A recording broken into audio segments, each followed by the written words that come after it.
అందరికీ నమస్కారం. మీరందరూ ఛాంపియన్స్. వాస్తవంగా నేను ఏనాడు ఐఐటికి అన్నిటికి నేను వెళ్తానని ఊహించలా. మనకి అది అవుతులే, వేరే యూనివర్సిటీస్కి వెళ్తే బెటర్ అని నేనైతే అనుకున్నా. కానీ ఈరోజు మీరు కష్టపడి బాగా చదివి మీ వెనకాల ఉన్న తల్లిదండ్రులు గర్వంగా నవ్వుతూ సాధించారు. అందుకే మిమ్మల్ని అందరినీ ఈరోజు ఛాంపియన్స్ అని పిలుస్తున్నా.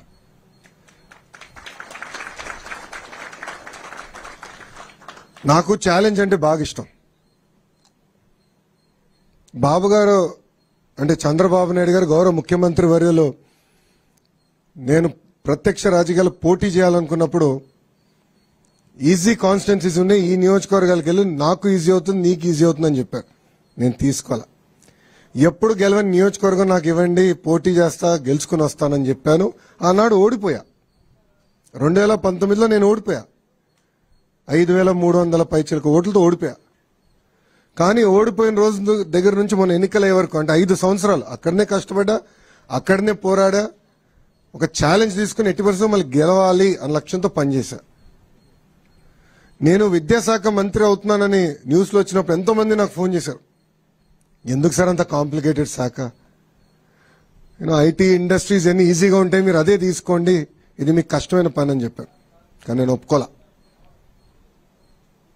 ప్రజల జీవితంలో ఒక మార్పు తీసుకురావాలి, కష్టపడాలి, మనలాంటి యువకులు కీలకమైన శాఖలో ఉండాలి, యువత ఎదుర్కొన్న సమస్యలు నేను నేరుగా తెలుసుకునే పాదయాత్రలో. అందుకే కష్టమైన శాఖ నేను తీసుకుంటాను, ఒక ఛాలెంజ్గా తీసుకుంటానని ఆనాడు నిర్ణయించా. ఇది మీ అందరికి ఎందుకు చెప్తున్నానంటే జీవితంలో మనకు అనేక పరీక్షలు పెడతాడు దేవుడు, అన్ని రకాల పరీక్షలు పెడతాడు, కానీ జయించే శక్తి కూడా మనకిస్తాడు. కలిసికట్టుగా మనందరం పోరాడితే ఎవ్రీథింగ్ ఇస్ పాసిబుల్. ఈరోజు మన ప్రభుత్వం ఒక లక్ష్యంతో పనిచేస్తుంది. పేదరికం లేని ఆంధ్ర రాష్ట్రం. రాబోయే 5 సంవత్సరాలు 20 లక్షల మందికి ఉద్యోగాలు కల్పించాలనేది ఒక లక్ష్యంగా పెట్టుకున్నాం.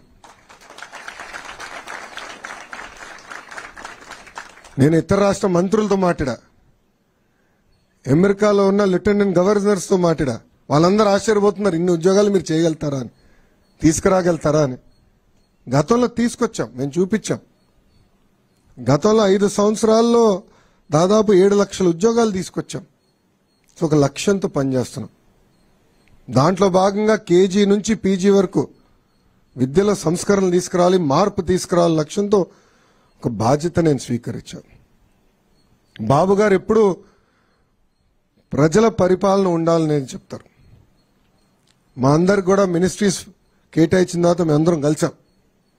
ప్రజలు ఎదుర్కొన్న సమస్యలు మీరు తెలుసుకోండి, ప్రజల సమస్యలు మీరు పరిష్కరించండి అని చెప్పారు. నా నంబర్ను ఎక్కడ సంపాదించో నాకు తెలియదురా స్వామి. పెట్టాడు, ఆ రోజు బాధ కలిగింది. ఏదో దీనికి సొల్యూషన్ ఉండాలి, ఏం చేయాలని ఆలోచించాం. నాకు మెసేజ్ పెట్టినండి, నేను ఇమ్మీడియట్గా నా ఓఎస్డీ గారు చెప్పా, శశి సార్ని లేపాను, ఎటోగా సొల్యూషన్ ఎతకాలి. అప్పుడు నిధి గారు ఏకంగా జేఈతో డైరెక్ట్గా మాట్లాడి ఏం చేయాలి, పరిష్కారం మార్గం ఏంటని ఎత్తుకాం. 2-3 సార్లు మీతో మాట్లాడడం కూడా, ఏంటి వాట్ ఈస్ ద సొల్యూషన్ అని. సో మన అందరిలో ఆ శక్తి ఉంది. సో ఈ ప్రభుత్వంలో చాలా స్పష్టంగా ప్రజలకు కావాల్సిన ప్రభుత్వం, ప్రజలకి జవాబుదారీతనం ఉండాలి, అందుబాటులో ఉండాలి. ప్రజలు ఏ సమస్య ఏదో పరిష్కారం ఎత్తుకుతున్నారో అది అందించాల్సిన బాధ్యత మంత్రుల పైన ఉంది. వాస్తవంగా నేను ఎంత కష్టపడినా ఈ 5 సంవత్సరాలు ఈరోజు ఈవెంట్ నేను మర్చిపోలేను. ఎందుకంటే మీ తల్లిదండ్రులు అందరు నవ్వుతా, నేను ఈ రూమ్లో అడుగుపెట్టినప్పుడు నవ్వుతా నన్ను పలకరించారు. నాకు తెలుసు, వాస్తవంగా నేను స్టాన్ఫర్డ్ ఎంబీఏకి అప్లై చేసినప్పుడు నాకు వస్తున్నాను అనుకోలే. 3 యూనివర్సిటీస్కి అప్లై చేశా, స్టాన్ఫర్డ్ లీస్ట్ ఛాన్స్ అనుకున్నా. కానీ ఎప్పుడైతే నాకు ఇంటర్వ్యూ లెటర్ వచ్చిందో ఇంట్లో చెప్పా, ఇట్లా ఇంటర్వ్యూ లెటర్ వచ్చింది. నా తల్లిలో నా నవ్వున ఈ రోజు కూడా మర్చిపోలేను.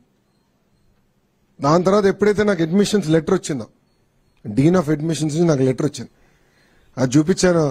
చంద్రబాబు నాయుడు గారు కూడా గర్వంగా ఆ రోజు ఫీల్ అయ్యారు. సరే అట్లానే మీ తల్లిదండ్రులు కూడా ఎంత గర్వంగా ఉన్నారో వెనకాల నేను చూస్తున్నా. నిజంగానే నాకు చాలా సంతోషం కల్పించింది. వాస్తవంగా ఇంకా నేను సెటిల్ డౌన్ అవ్వలా. మా శాఖలో తల్లెక్కడుంది తోకెక్కడుంది ఎత్తుకునే చాలా టైం పడుతుంది, అంత గందరగోళంగా ఉంది. ఇప్పుడిప్పుడే సమీక్షలు చేస్తున్నాను.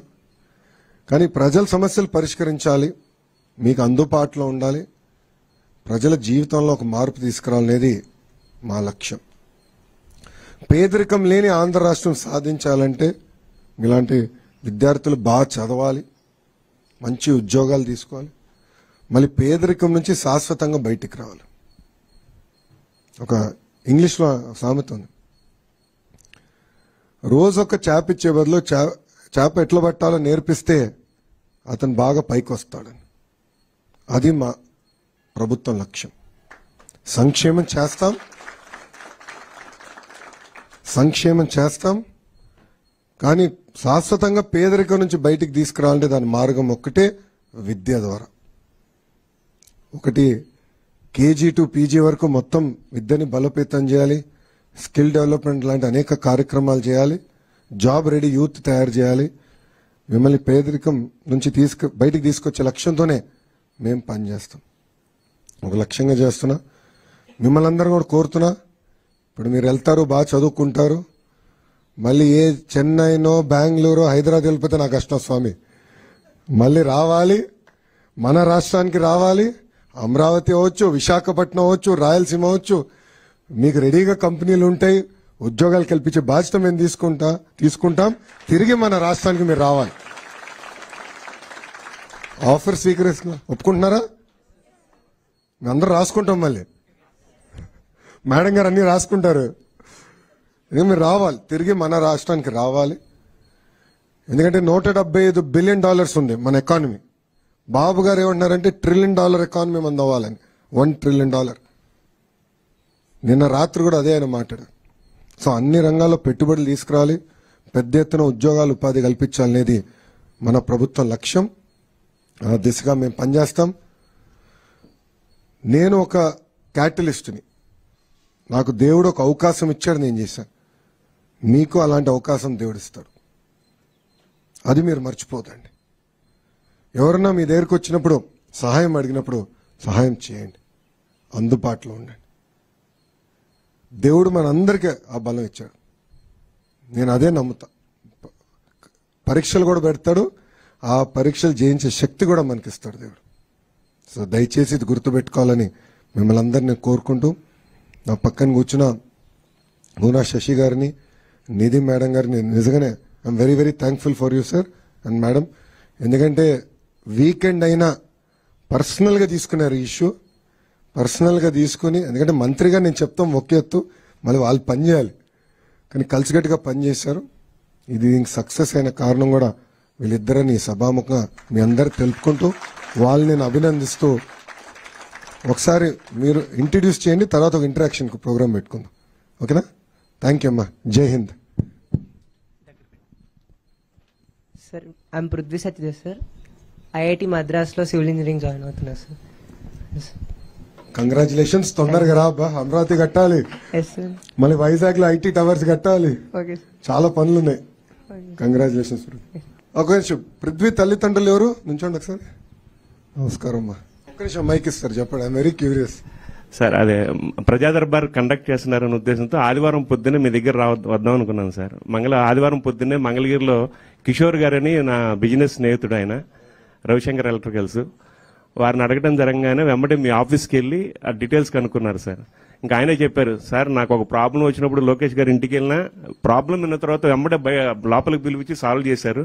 మీరు ఎడ్యుకేషన్ సంబంధించిన కూడా ఇబ్బంది ఏం లేదు, లోకేష్ గారు అలా ఫీల్ అవ్వరు, మీరు వెంబడే వెళ్ళండి అన్నారు. వస్తే సెక్యూరిటీ సార్ వాళ్ళే, లేదండి సార్ హైదరాబాద్